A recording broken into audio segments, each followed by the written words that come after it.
Young voters make up half of the voting population and also represent a very diverse group, so we definitely have the power to make lasting change by just casting our ballots. Twitter has been a boom in that connection from the older to the younger generation, and I am so happy that people are now getting more engaged, including myself, with who is running for city council, who is running for the Senate, who is running for the state government. You can't tell someone you love them and then go out and vote for someone who may hurt them. While voting isn't the only way to make change, it's definitely a huge deal and a privilege to be able to vote because so many people who live in our country can't, so they rely on our voices to help out theirs.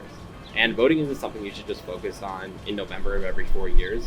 You need to be paying attention to elections every year and holding your local government officials accountable, because so often instrumental change can come at the local levels.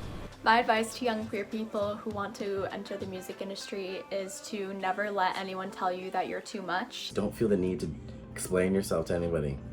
You don't got to. Remember that there is a place for you here. Even if you don't feel represented on television, at events, wherever that might be, just remember that there is every year more diversity in the industry. There is more and more space for people of color and queer people and women, and that it is not just a space for white, cisgender, straight people. I had to identify myself to do this video.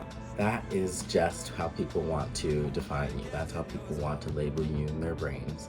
And that is okay, because there's a lot of identity, there's a lot of patterns, there's a lot of feelings and emotions that go along with that type of experience of life.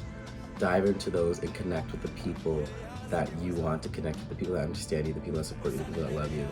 Would never feel that you have to explain yourself when you don't understand yourself either. It is a complicated ride, sexuality, gender,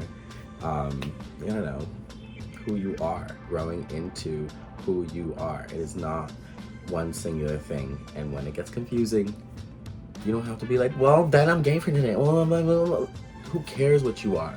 Be who you are. I'm David. I'll be David today. And whatever David's doing today, David's gonna do. And David's gonna figure it out one step at a time.